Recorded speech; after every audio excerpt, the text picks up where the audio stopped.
How's it going, guys? Hope you guys are doing good. Today we're going to be looking at the portfolio of a guy I found in a podcast. He's been an investor for a pretty long time, since '06, and he has done this cool thing called the buy list. Now, every year, at the very beginning of the year, he puts out a portfolio of 25 stocks. And then he holds those 25 stocks equally weighted for the entire year. And then the next year he rebalances. He takes away 5 stocks, adds 5 new ones, and then again sits with that for a year. And he's been doing this for a pretty long time. You can see here he started in 2006. This guy's name is Eddie Elfenbein. He now has his own ETF, which goes by the ticker CWS, if you're interested. It has a little bit of an interesting fee schedule because it's partially based on performance, somewhat similar to how a hedge fund would be. It's on a kind of lever. But I'm going to look at his stock portfolio today because his performance is, pretty neat. Before I get started, traditional disclaimer that none of this is financial, legal, or tax advice. Take everything I say with a grain of salt. Do your own research, consult a professional before investing. So, since 2006 when he started the buy list, his compound gain is 435.73%, compared to the S&P's 500's total return of 333.17%. So, pretty impressive. What was surprising to me was actually how few years he outperformed the S&P, but how big of an impact it had. So you can see in 2006 here, he actually underperformed by 4%. He's about flat in 2007. In 2008, he outperformed by 4%. I'm sorry, did I say underperformed here? This is underperformed. 2009, I think, was his biggest year. It's following the Great Depression. Or recession, sorry. You can see he outperformed by like 19% there. That's where a huge portion of his gains come from, but then the following year he outperforms by 1%. 2011 outperforms by a little bit over 0.5%. 2012 outperforms by 1.85%. 2013 outperforms by about 6%. 2014 underperforms by 2%. 2015 overperforms by about 3.5%. 2016 big underperformance of about 9%. Maybe 12 or 10%, I guess. 2017 is about flat. 2018 underperforms by 1%. 2019 pretty flat. 2020 pretty flat. 2021 underperforms by 6%. And then last year, 2022, overperforms by about 9%. So, it kind of swings back and forth, and there really aren't that many years where he outperforms by a lot. It's the couple big ones combined with, just the continued marginal beats that I think contribute to it. And you can actually see all of the previous years' holdings and their performance and such, if you want to go back and look at what he was in, years ago. But today I'm going to be taking a look at what he's currently holding. I find most of these pretty interesting because I think they somewhat go against kind of a lot of what's popular, but some of them are actually stocks that I hold. So I'm going to go through them here. The first one is Abbott Labs. Abbott Labs is a leading maker of medical devices, diagnostic solutions, and generic drugs. They're also a dividend aristocrat. They were actually in my healthcare video. They're a solid blue chip company, somewhat diversified, kind of a behemoth slow grower. I opted for a couple more interesting companies, some of which he actually also has on the list, but that's in the healthcare field. You can see about 2% dividend. somewhat reasonable valuation. Then we have Aflac, insurance company. Large portion of revenue comes from Japan. I actually did not know that. And if you listen to any of the podcasts or interviews he does, he'll explain his kind of rationale more through these, but he is somewhat of a value investor.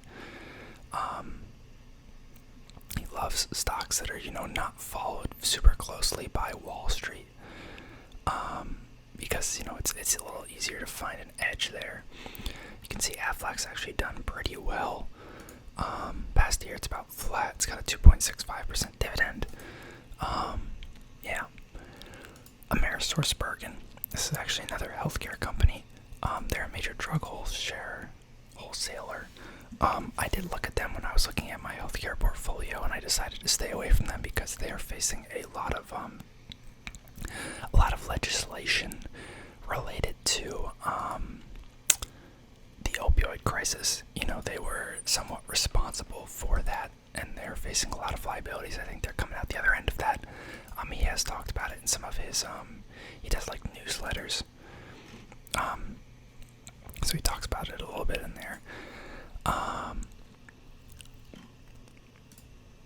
Again, kind of a low yield or blue chip value play there. Then we have Broadbridge Financial. I've never heard of this company. I guess they do proxy voting for investors. That's kind of interesting. The firm processes more than 2 billion investor communications every year.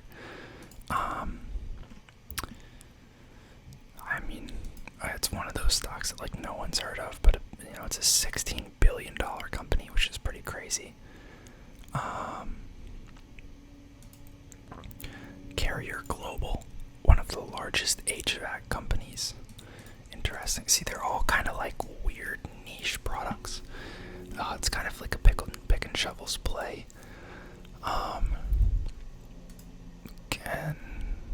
Some somewhat recent IPO. What does he say? Recently spun off by United Technologies. Provides heating, ventilation, and air conditioning, refrigeration, fire security, and building automation technologies worldwide. 52,000 employees. It's a $38 billion company. Don't think I've heard of them either. This next one I was actually looking at earlier. You guys might have seen it in the other tab on my last video. This is Celanese Corporation. They have a couple different segments, but they're a huge producer of acetic acid, which has a lot of both food and industrial applications. I believe he's claiming that they make about 25% of the world's annual supply. They do some other stuff as well.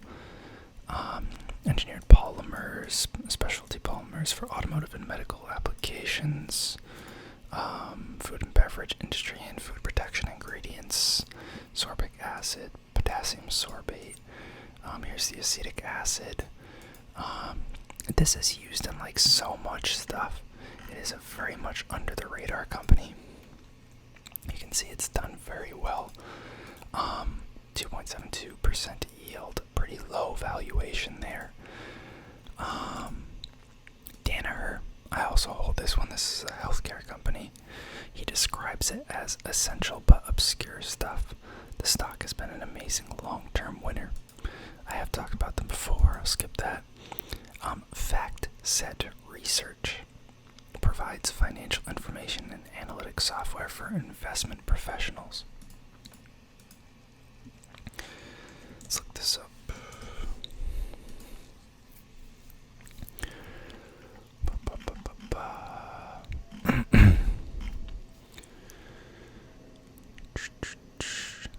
Research, analytics, and trading content. It serves portfolio managers, investment banks, asset managers, wealth advisors.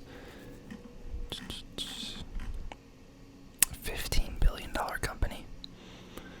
Again, you've just probably never heard of most of these. Probably maybe you've heard of Aflac. Maybe you've heard of Abbott Labs, but that's about it. They're all really behind the scenes, but super integral, infrastructure companies. Then we have FICO. You guys probably know FICO. They're credit bureau services, legally known as Fair Isaac. FICO holds a near monopoly in credit scoring. 95% of the largest financial institutions in the U.S. are FICO clients. You've probably seen like FICO credit score, blah blah blah. I'm not sure what this jump was here. No dividend, but they are profitable, trading at, I think, probably the richest valuation we've seen in the portfolio so far. But it looks like it is up 16% from when he bought it at the beginning of this year, which is a pretty crazy return already.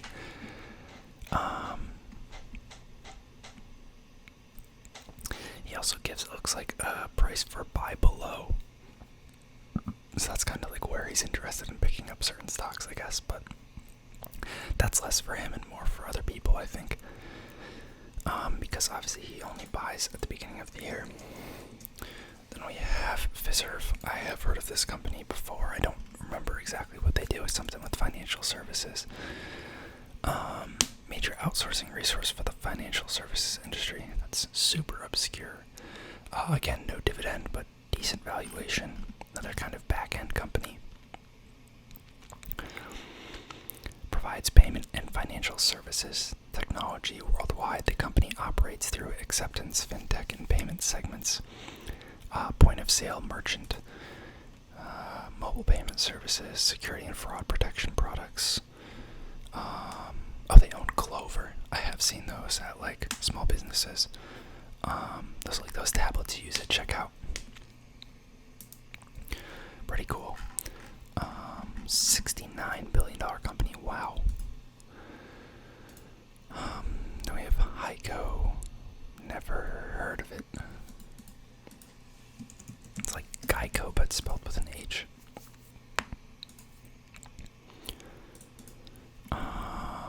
Very expensive stock. Wow, 54 PE. Market cap of $20 billion. Designs, manufactures, and sells aerospace, defense, and electronic-related products and services.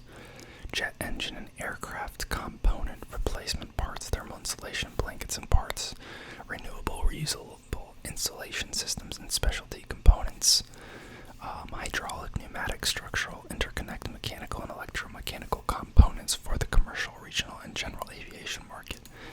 That is a mouthful. A lot of random tech stuff for aerospace and defense, it looks like. Then we have Hershey's. You guys know Hershey's chocolate. I think he talks about this one on the podcast, but I think it's interesting to see a name like this still seeing so much growth. It's kind of nuts. Relatively stable, consumer staple. I don't even know like all the brands they own now. Hershey's, Reese's, Kisses, Jolly Rancher, Almond Joy, Brookside, Bark Thins, Cadbury, Good and Plenty, Heath, Kit Kat, Payday, Rolo, Twizzlers, Whoppers, York, Icebreakers, Breath Savers, Bubblegum, Lily's, Skinny Pop, Pirate's Booty, Buckeye, Dots, Homemade Pretzels, and One Bar Brands. I don't know some of the ad ones there, but most of the other ones I've heard of, and I did not know they were owned by Hershey's. Next, we have the ICE, Intercontinental Exchange. It's the company that owns the New York Stock Exchange. They sell a lot of market data. I have heard of them before. Honestly, relatively conservative PE for a company that, basically owns the stock market. Looks like it has a pretty rough drop off there. I wonder what that's about. Looks like they're divesting something. I'm not sure what's going on.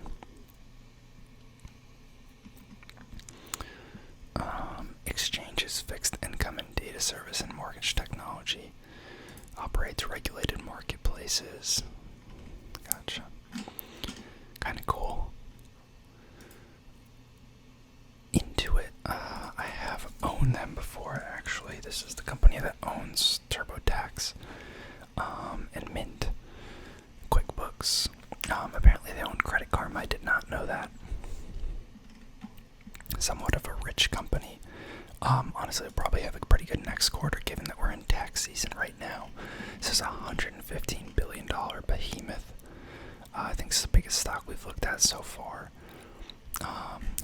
Accounting and tax software, personal finance software. Middleby makes kitchen equipment for restaurants and hotels. Think big ovens and grills and stuff with conveyor belts. I love his descriptions. It's like so simple.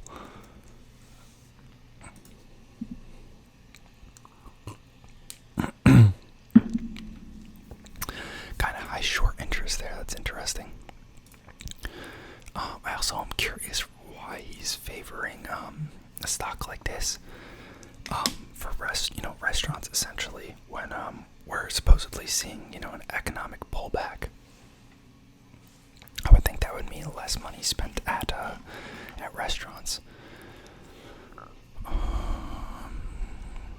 but maybe increases in fast food. I don't know. Steam cooking, food warming, catering, induction cooking, countertop cooking equipment, heated cabinets, ventless cooking systems, blah, blah, blah, toasters, cold rooms, ice machines, bottle filling, canning, fry dispensers. A lot of stuff. Like every single company here, I know I just keep repeating myself, but it's just crazy how he's found all these like little companies in like nooks and little segments of the market, and they're just like complete monopolies, or they're just dominating, and they're like $40 billion companies, and you've just never heard of them.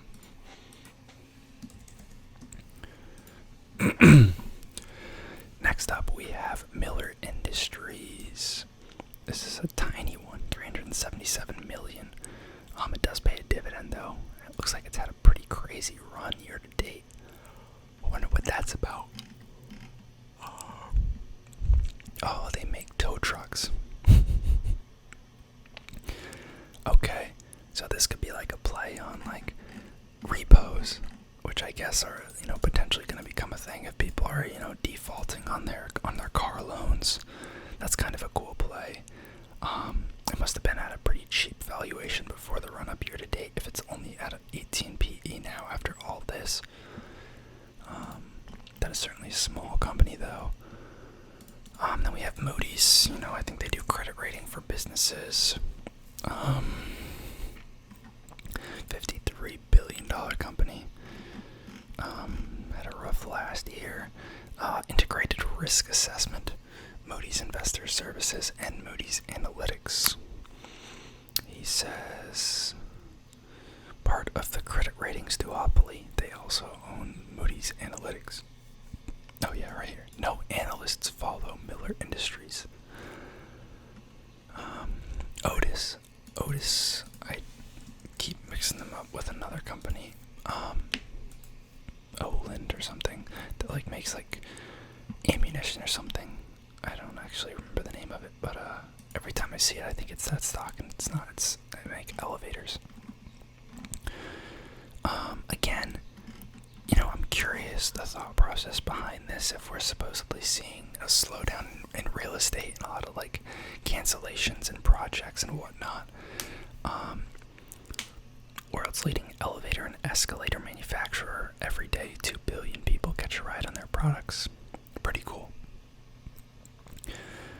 Polaris, I know them. They make a lot of like recreational vehicles, jet skis, and like razors and ATVs and stuff like that.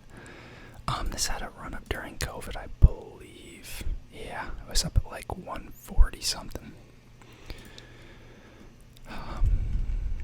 Decently low valuation. I do think it's another, again, curious on the kind of thought process, because I feel like this is going to be something that people aren't going to have the money to spend on.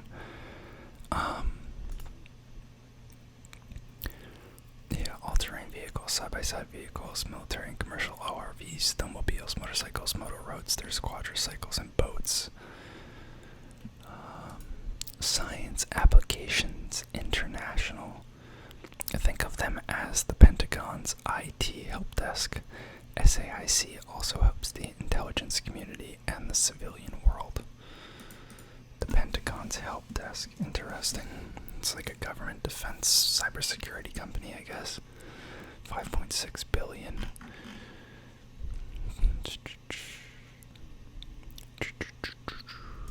They are based in Virginia.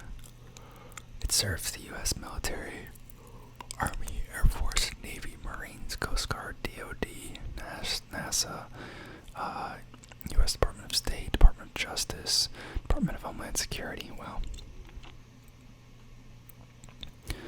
That's pretty cool. Probably pretty stable revenues and long-term contracts from the government.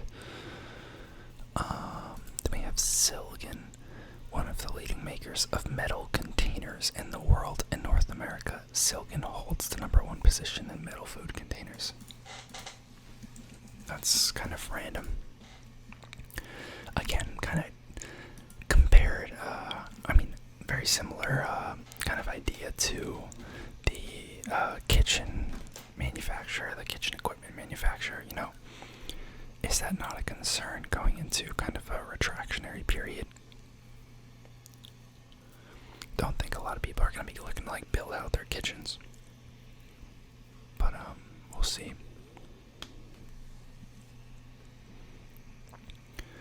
Stepan makes specialty and intermediate chemicals. It's a dividend aristocrat, it sounds like.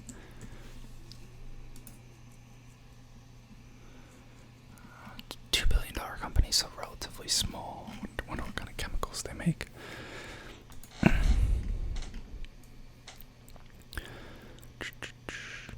Consumer and industrial cleaning and disinfection products, detergents for washing clothes, dishes, carpets and floors and walls, as well as shampoos and body washes, fabric softeners, germicidal compounds, disinfectants, and lubricating ingredients.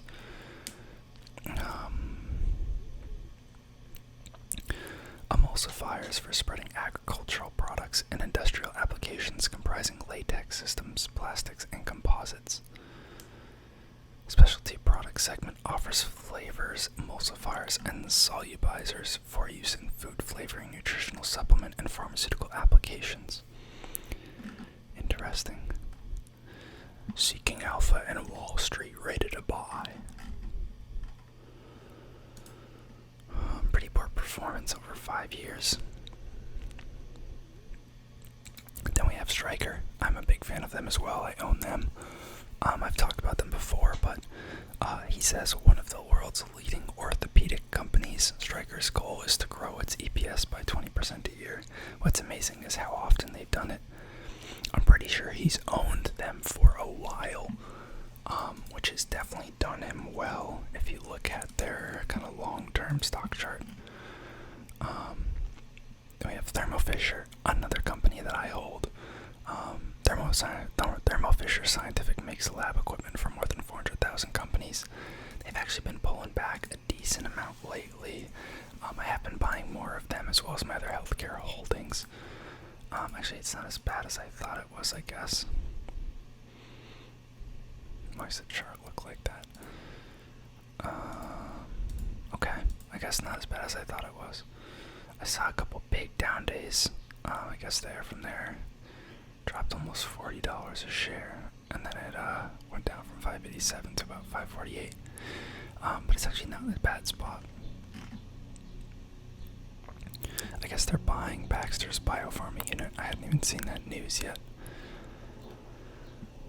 And then the last company on his list, Trex. I have heard of this company. They are making wood alternative decking. They are huge in the renovation space. I'm pretty sure their stocks saw crazy boom during COVID. People were doing so many flips and real estate was booming. If you've ever seen someone with those really nice synthetic decks off the back of their house, it's probably Trex. Somewhat of a high valuation, and we've pulled back a lot. So pretty rich. It's already up 15% from when he bought it year to date, though.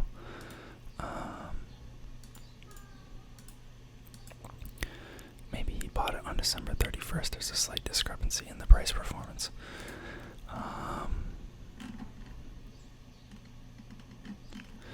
But yeah, interesting portfolio. I think it's really neat how kind of obscure a lot of his holdings are, but they are like hugely monumental and integral parts of our kind of day-to-day lives, and we just don't know it.